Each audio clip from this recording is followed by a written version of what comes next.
देखो, आज से हम 11 क्लास का मैथ हम शुरू करने जा रहे हैं, ठीक है ना। तो सबसे पहला जो इसमें चैप्टर है वो है समुच्चय की मौलिक धारणाएं, है ना। यानी समुच्चय की मौलिक धारणाएं क्या है, ठीक है ना। समुच्चय के बारे में पढ़ना है, उसी को हम लोग इंग्लिश में बोलते हैं सेट थ्योरी, ठीक है। तो ये चीज पहले देखेंगे, समुच्चय क्या होता है, सेट क्या है। समुच्चय वस्तुओं के एक सुनिश्चित संग्रह को हम लोग समुच्चय कहते हैं। तो भाई अब देखो, समुच्चय माने क्या हो गया, सेट माने क्या हो गया। अब तुम लोग कहता होगा कि भाई नहीं से 10th क्लास के पूरा या 11 क्लास के पूरा बुक का सेट ले आवो ना, ऐसे बोलते हैं ना। हाँ। या घर में ऐसा बोलता है, कोई चीज हो गया कि ना, वैसे नहीं, वो पूरा सेट में ले आइएगा। सेट ले आइएगा मतलब उसमें जो कुछ भी है ना। जैसे इंस्ट्रूमेंट ले लिया, तो इंस्ट्रूमेंट के अंदर सामान होते हैं कि नहीं होते। हाँ। तो पूरा दिया, समझ में आया। लेकिन ऐसा बात नहीं है कि मान लिया जाए किसी भी संग्रह को हम समुच्चय बोल देंगे, नहीं। सुनिश्चित संग्रह, वेल डिफाइंड कलेक्शन होना चाहिए, सुनिश्चित संग्रह होना चाहिए। अब वेल डिफाइंड क्या होता है भाई, अब वो क्या होता है। तो देखो, सुनिश्चित संग्रह किसको कहते हैं, समझने का प्रयास करो। ऐसे सोच लो, है ना। सुनिश्चित संग्रह, वेल डिफाइंड उसको कहते हैं कि अगर कोई संग्रह है और दुनिया में हम किसी से भी पूछे तो उसका सबका आंसर अलग अलग नहीं होना चाहिए, सेम होना चाहिए, एकदम ठेठ में समझ लो, एकदम, है ना, सरल भाषा में। ये कैसे, अगर तुमसे पूछे कि 10 महान खिलाड़ियों का नाम बताओ, तो अब देखो, तुम्हारे अनुसार 10 महान खिलाड़ी कोई होगा, उसके अनुसार कोई और होगा, किसी और के अनुसार कोई और होगा, अलग अलग आंसर आएगा कि नहीं। हाँ। अब तुम्हें बोल दिया जाए कि अपने मोहल्ले के 10 ईमानदार व्यक्ति का नाम बताए, तो भाई तू बता देगा, तू कुछ बताएगा, हम कुछ बताएंगे। ये कुछ हो सकता है तू जिसको ईमानदार कह रहा है हम उसको बेईमान कह दे। yes. कह देंगे कि नहीं कह देंगे। yes. तो ये संग्रह नहीं हुआ, इसको सुनिश्चित संग्रह नहीं बोलेंगे, समझ में आ रहा है ना। yes.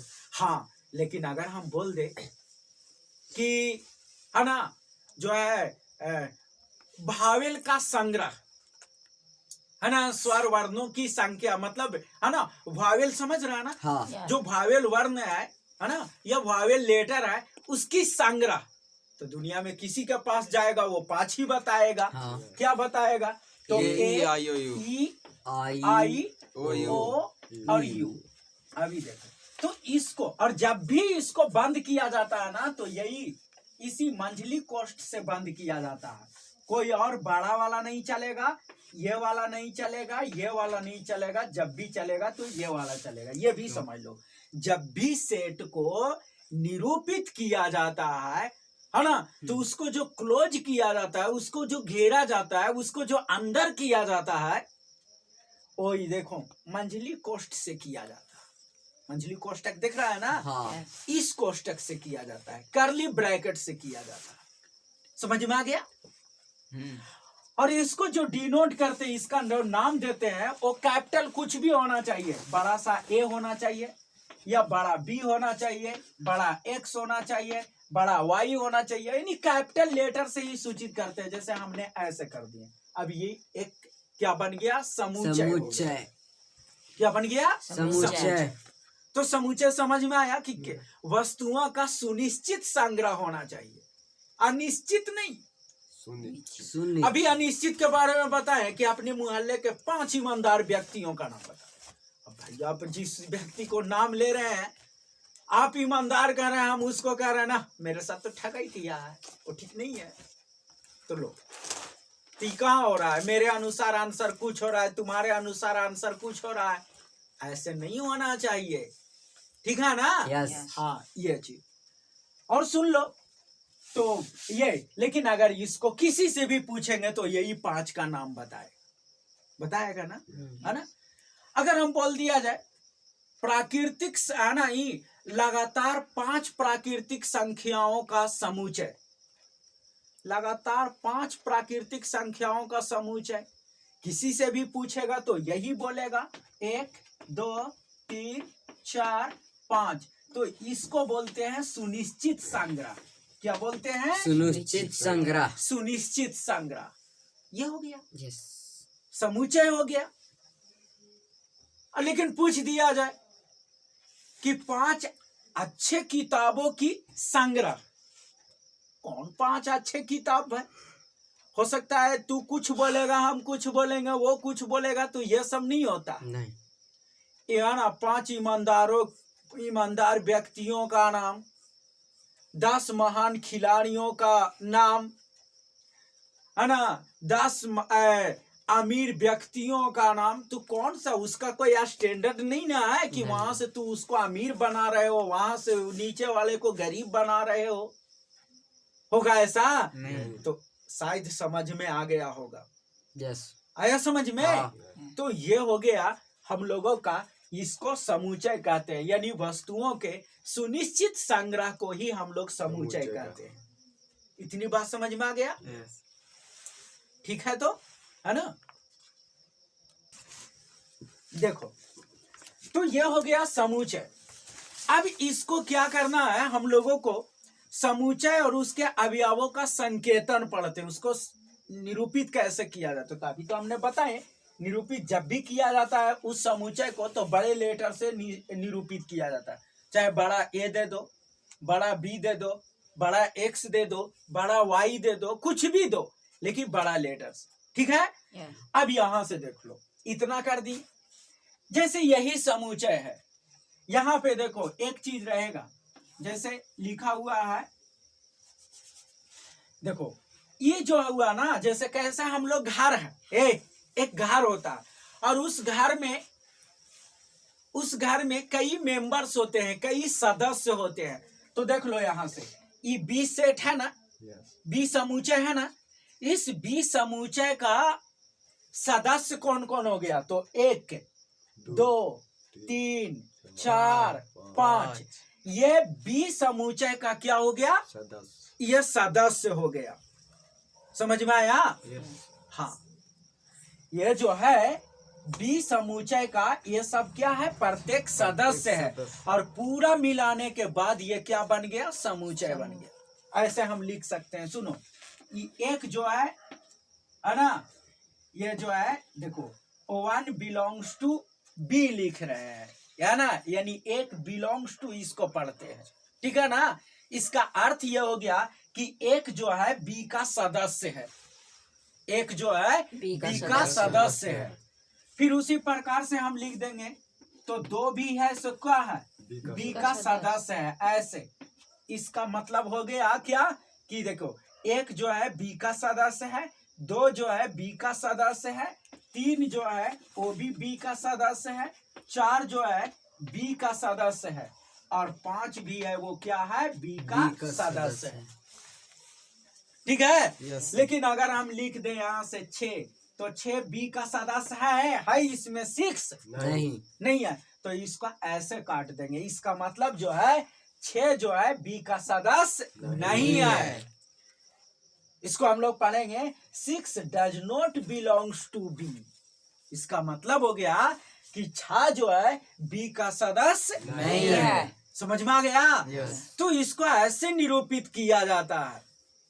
जैसे मान लिया जाए एक घर है ना, या फिर मान लिया जाए, हाँ, एक घर है, उसको में क्या है कि उसको में है राम, फिर हो गया श्याम, और फिर देख लो फिर हो गया मोहन। अब देख लो, इस घर में इतने सारे सदस्य हैं, एक घर में। ठीक है? देख रहे हो ना? ये चीज हो गया। अभी इसमें 1 2 3 सदस्य है। अभी क्या चीज हो गया? सुपरिचित संग्रह हो गया। तो ये समुच्चय हो गया।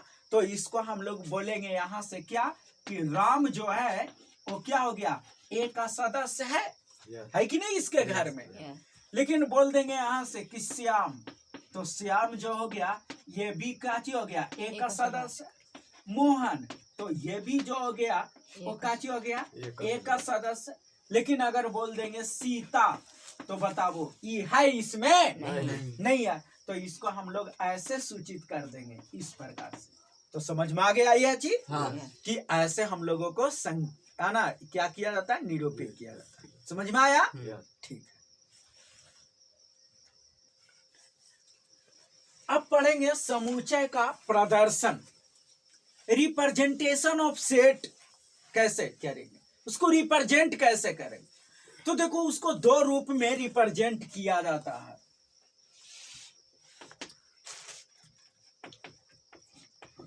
एक सारणी रूप होता है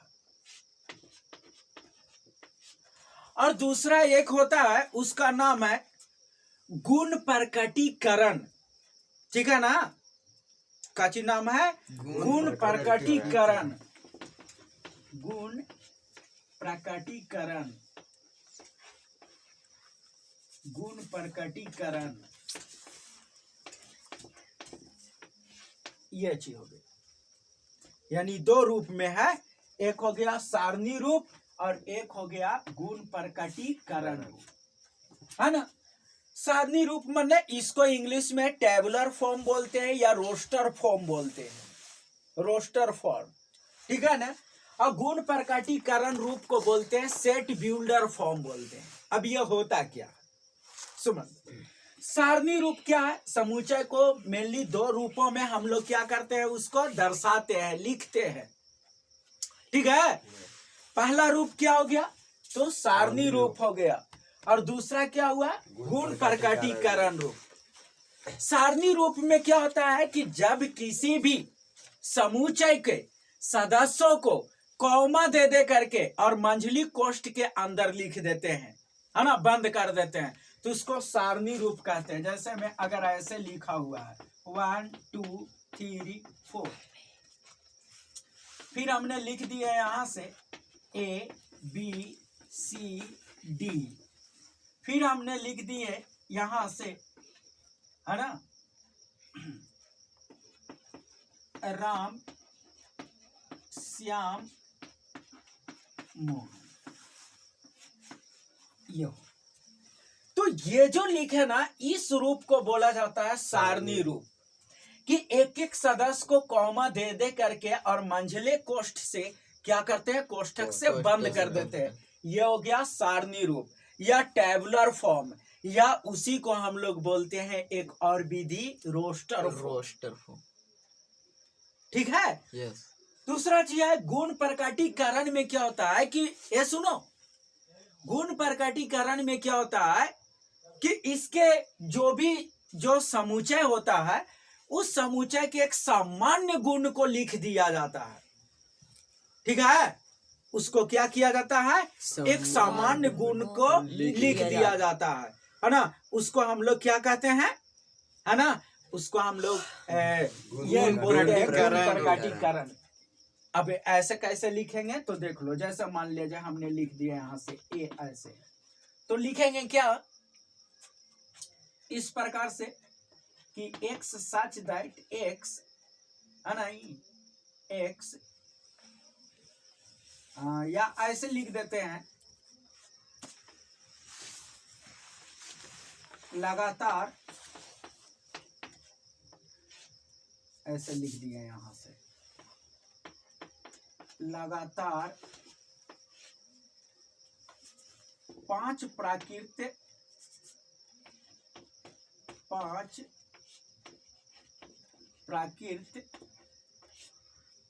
संख्याओं का संग्रह।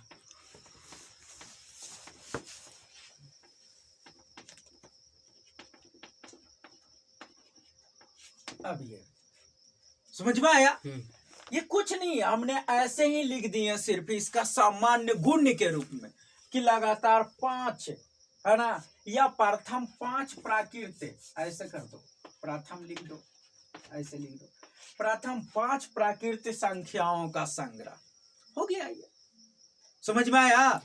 एच हो गया, है ना? अब देख लो यहां से उसी प्रकार से और भी हम लोग लिख सकते हैं, या फिर ऐसे भी लिख सकते हैं। यहां से देखो ऐसा है ना, लिखेंगे एक्स सच दैट, इसको पढ़ा जाता है तो एक्स सच दैट एक्स, है ना, एक प्राकृतिक संख्या है, एक प्राकृतिक संख्या है, एक प्राकृतिक संख्या जो 5 से छोटी है।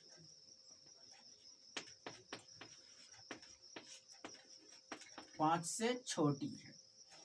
अब देखिए इसमें कहीं कॉमा दे करके ऐसे लिखा हुआ है? नहीं लिखा हुआ। इसमें क्या है? एक सामान्य नियम को लिख दिया गया है कि एक सच दैट एक्स, एक प्राकृतिक संख्या जो 5 से छोटी है। अब इसको अगर सारणी रूप में लिखना चाहेंगे तो क्या लिखा जाएगा? बी, और यहां से देखो एक प्राकृतिक संख्या जो 5 से छोटी है, मतलब 1 2 3 और 4 हो गया। देखो तो इसको हमने ऐसे लिख दिए कि नहीं लिख दिए? हाँ। समझ में आ गया? तो इस प्रकार से हम लोग ये करेंगे। हम लोग मतलब साधारण भाषा में समझने का प्रयास किए हैं कि आखिर ये गुण प्रकटीकरण रूप क्या होता है, सारणी रूप क्या होता है। जब हम इसका है ना, इसका प्रश्न करवाएंगे, है ना, इसकी जब हम प्रश्न को बनाएंगे तो उस समय और हम अच्छा से फिर इसको बताएंगे। समझ में आ गया? हाँ ठीक। अब ये चीज तो हम लोग देख लिए, ठीक है ना। ज्यादातर इसी को ध्यान में रखना है, इसी प्रकार से लिखाता है, हमें और भी बताएंगे। चलो अब आगे देखना है, एक और देख लेते हैं। ये जो समुच्चय है ना, समुच्चय का चित्रीय प्रदर्शन देखेंगे। चित्रीय प्रदर्शन क्या हो गया? देखो समुच्चय का चित्रीय प्रदर्शन,